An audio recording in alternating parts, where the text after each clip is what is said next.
Good day, students. This is Dr. Andrew, and we continue with electrophysiology. The topic of today's lecture is action potential. First, we're going to start with the definitions. What is irritability? Irritability is the general property of all the living tissues, cells, and organisms to respond to the irritation with the change of vital activity. Excitability is the property of excitable tissues to respond to the stimuli with the generation of action potential. Action potential is a swift change of membrane potential with its inversion from minus to plus. If you remember, in the previous lecture we discussed that inside the cell we have a negative charge relative to the outside of the membrane. You probably guessed, what do we need this action potential for? Action potential is propagated along our nerves and deliver information from the receptors to the central nervous system, and also it delivers information from central nervous system to our skeletal muscles or different organs. Further understanding of electrophysiology is absolutely impossible without understanding of definition of depolarization. By the way, how do you understand this prefix de? De usually means loss of something. For example, devaluation of money means that money loses its buying ability. So if the money is devalued, you can no longer use it to buy something because its price is zero. Or for example, demyelinization and multiple sclerosis. That's a disease that causes the loss of myelin in myelin fibers. But up to what level do you lose the myelin? Up to zero. You cannot lose more than all of it. Same with the depolarization. It means loss of polarity, loss of the charge. Up to what level? Up to zero. To fully understand it, I would like you to look at the scheme.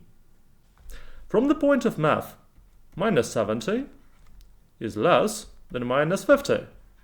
That's true. But from the point of the charges, it's vice versa. How can that be? Remember when we spoke about resting potential, I said that if we consider that it's minus 60 inside, it doesn't mean that there is plus 60 outside. No way. We compared the inner side of the membrane with the outer side of the membrane. So if we consider that inside it's minus 60, so outside we consider it as 0. Or vice versa, inside we say it's 0, outside it's plus 60. So we can say that the potential difference between inner and outer side of the membrane is 60 millivolt. So that means if inside we're gonna have, instead of minus 60, let's say minus 40, the potential difference between inner and outer side of the membrane is going to be 40 millivolt. What is actually smaller than it used to be. So this process is called depolarization. Another important definition is inversion. Inversion means that if you had negative charge inside the cell, it changes to positive. As usual, let's draw a cell. Inside we had negative charge. If for some reason this charge turns into positive, yes, I remind you, that's a positive charge relative to the outside of the membrane. We say that inversion did happen. If the charge was negative, for instance minus 60, and it turned into minus 30, take a look, minus, minus.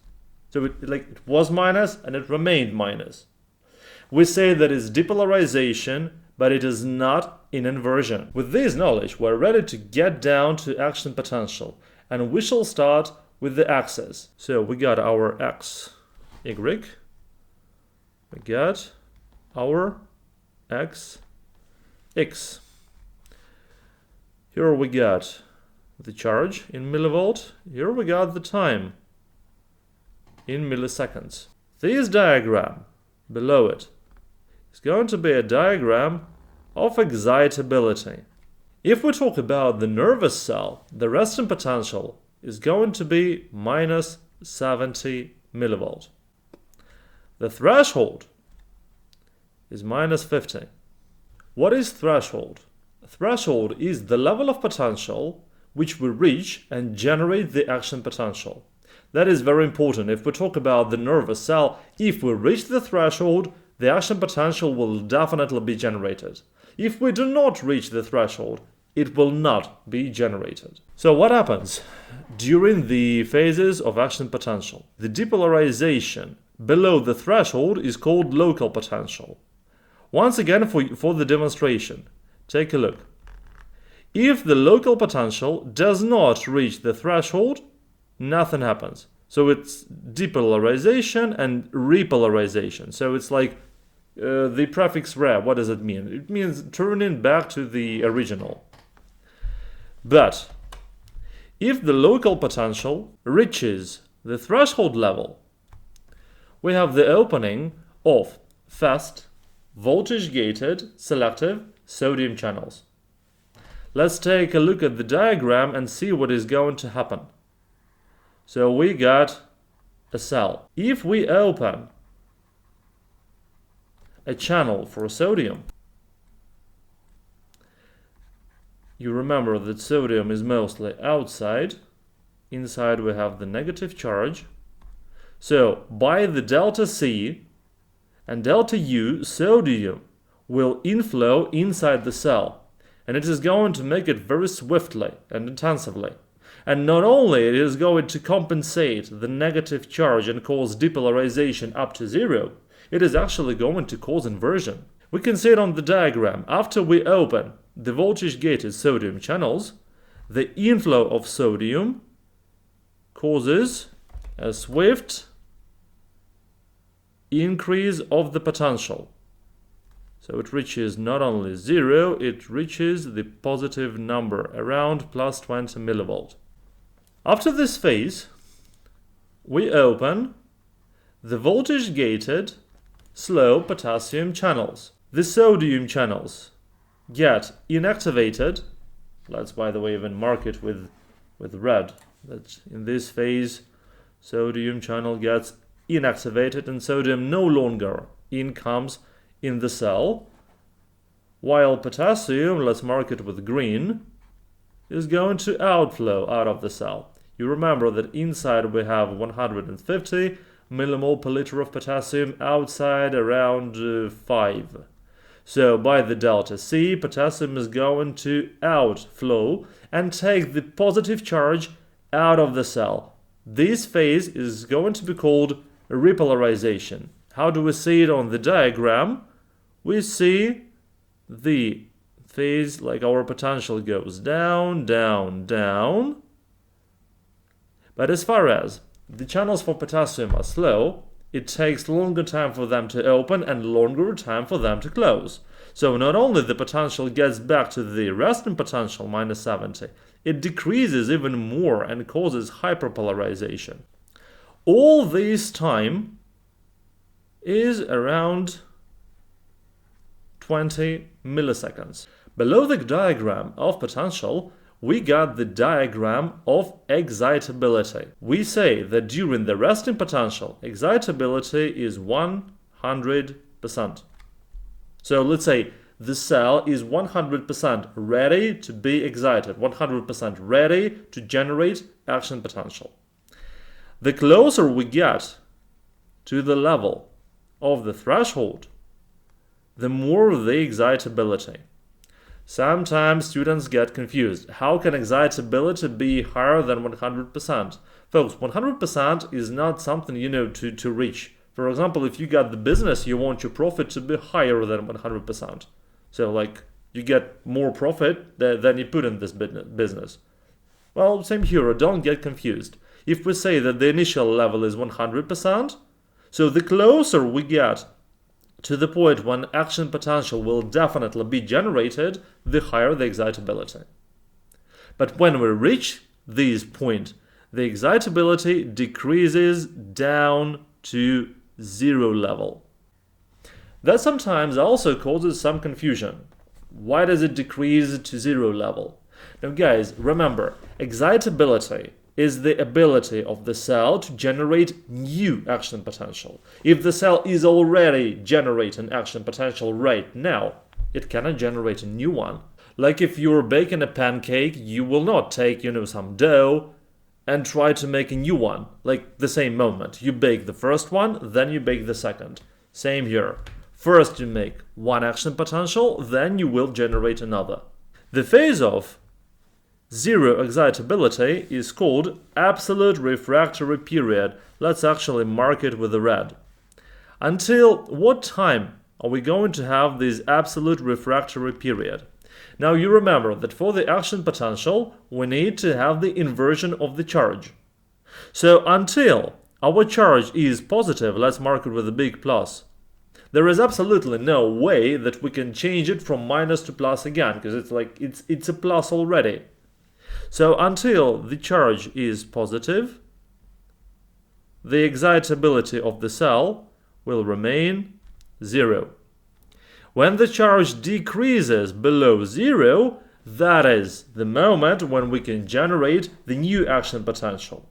But in this particular case, the stimuli needs to be quite strong. So we can actually raise the projection and the excitability up. But up to which level? Now guys, I'm going to give you a hint how to draw this action potential easy, okay? Because one of the points of the confusion can be like, is it going like that or is it going like this? How? It's usually easier to draw a line when you got point 1 and point B. So where is our point B? Look at this particular dot, this one. You can see that it's also on the level of threshold. Yes, we're going down. Yes, we're on the repolarization phase, but still, this is the level of the threshold. So, in this particular case, we can say that the excitability is going to be higher than 100%.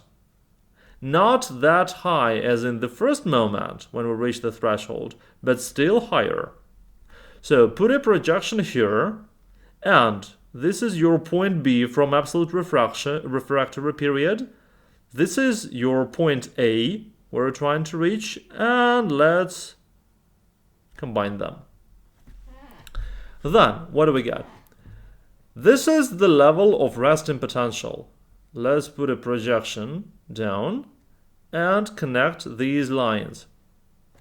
One more phase that is called hyperpolarization is quite easy to draw. Take a look. So this is your point A, this is your point B. Just make the same shape.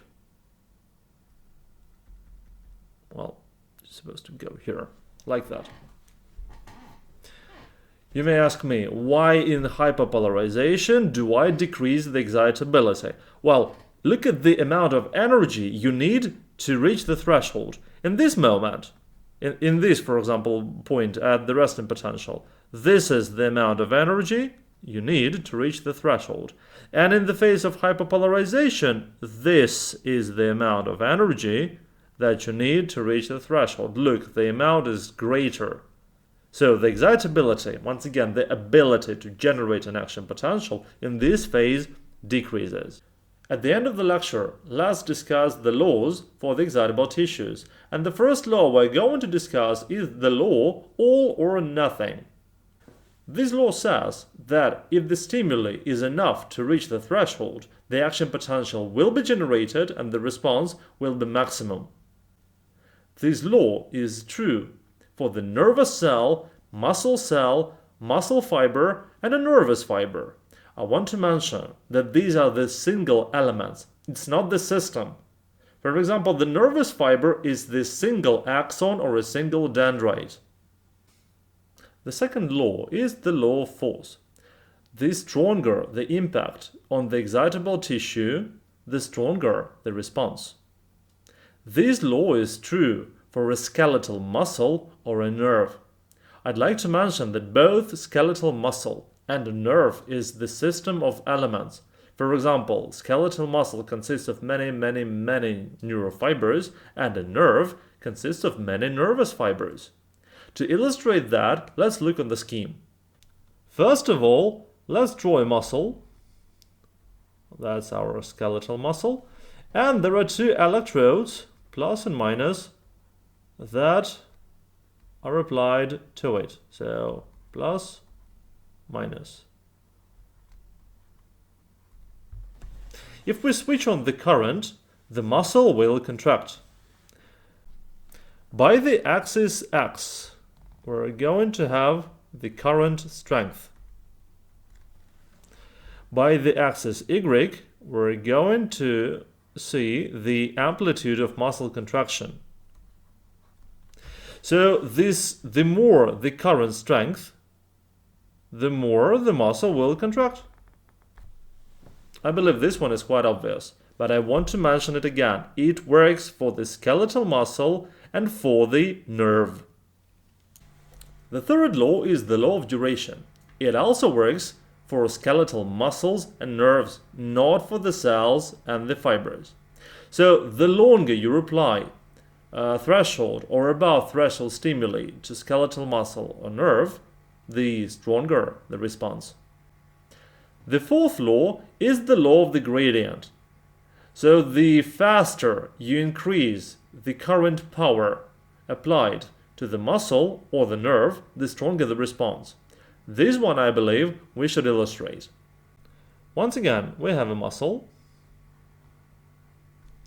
and we got electrodes applied to it, and we got our source of electricity. So plus and minus. Now look at the diagram.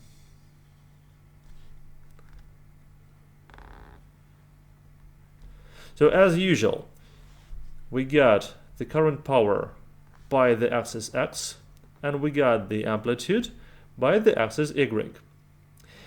We are going to increase the current power, but we can increase it different ways. We can increase it slowly, and the response will be less. Or we can decrease it swiftly, and the response will be greater. You've probably heard a story about two frogs that were boiling in milk. So for one frog, the milk was boiling swiftly, and so the frog felt it and jumped out.